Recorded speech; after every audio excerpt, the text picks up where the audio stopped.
Hello all, welcome to my channel. ఈరోజు మంచి పుల్ల పుల్లగా ఉండే మామిడికాయ చారు తయారు చేస్తున్నాను. మామిడికాయని కడిగి తొక్క తీసి ముక్కలు చేసుకోవాలి.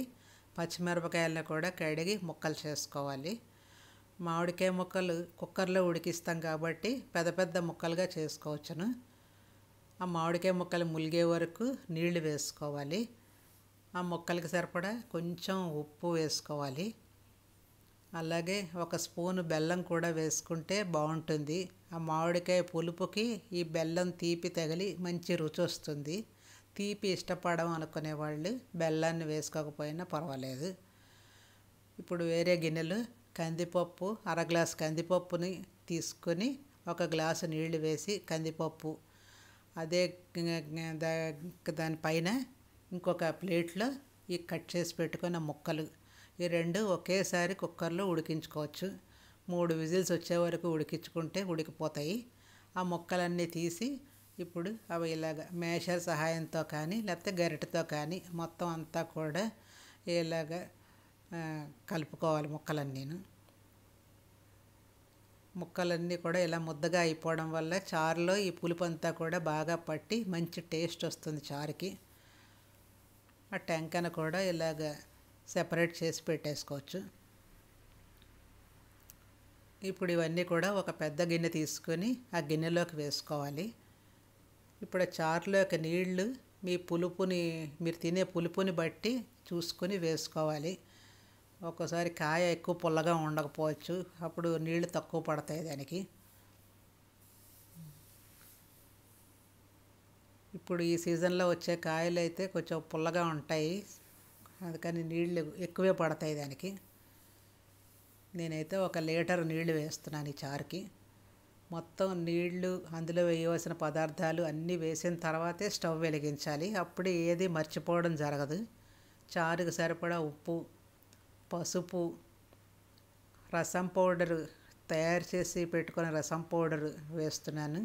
రసం పౌడర్ తయారు చేసిన వీడియో ఇంతకుముందు దాంట్లో ఉంది, కావాలనుకునేవాళ్ళు అది చూసి నేర్చుకోవచ్చు. ఇప్పుడు స్టవ్ వెలిగించి మరగనివ్వాలి చారుని. కందిపప్పు కూడా ఇలా గరిటెతో కలిపి 1 గరిటె కందిపప్పును కూడా ఇందులో కలపాలి. అన్నీ ఉడికిపోయినవే కాబట్టి ఇది మరగడానికి ఎక్కువ టైం పట్టదు. ఒక్కసారి ఇలా చారు పొంగితే సరిపోతుంది. హై ఫ్లేమ్లో పెట్టుకొని మరిగించేయచ్చు చారుని, కానీ దగ్గర ఉండాలి. హై ఫ్లేమ్లో పెట్టి అక్కడి నుంచి వెళ్ళిపోతే చారు అంతా పొంగిపోతుంది మళ్ళీను. ఇప్పుడు ఈ కాగిపోయిన చారులో ఫైనల్గా కొత్తిమీర కడిగి ఇలాగ కట్ చేసుకొని వేసుకోవాలి. కొత్తిమీర కొంచెం ఎక్కువ వేసుకుంటే రుచి బాగుంటుంది చారులోను, ఆరోగ్యానికి కూడా మంచిది. ఇప్పుడు ఫైనల్గా పోపు వేయాలి. వెల్లుల్లిపాయలు 1 పాయ వెల్లుల్లిపాయలు తొక్కలు తీసి వేసుకోవాలి. వెల్లుల్లిపాయలు ఇష్టపడని వాళ్ళు ఇంగు కూడా వేసుకోవచ్చును. వెల్లుల్లిపాయలు కొంచెం వేగిన తర్వాత మిగతా పోపు అంతా కూడా ఆ వెల్లుల్లిపాయల్లో వేసేసుకోవచ్చు. 1 స్పూన్ ఆవాలు, 1 స్పూన్ జీలకర్ర, కొద్దిగా మెంతులు, 1 ఎండుమిరపకాయ ముక్కలు, ఇవన్నీ కూడా బాగా వేయించుకోవాలి. ఆవాలు చిటపటలాడే వరకు వేయించుకుంటే చారులోకి మంచి సువాసన వస్తుంది. పోపు అంతా వేగిపోయిన తర్వాత కడిగిన కరివేపాకును కూడా వేసుకోవాలి. ఇప్పుడు స్టవ్ ఆఫ్ చేసి ఈ పోపు అంతా కూడా చారులో వేసుకోవాలి. చారులో వేసిన వెంటనే చారులో కలిపేసి పోపుని మూత పెడితే ఈ పోపు సువాసన అంతా కూడా చారుకు పట్టి చాలా బాగుంటుంది చారు.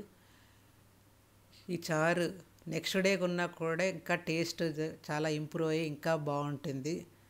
వేడివేడి అన్నంలో ఈ చారు అన్నం తింటే ఇంకా ఏం అవసరం లేదు, 1 ఐటెం సరిపోతుంది. Thank you for watching.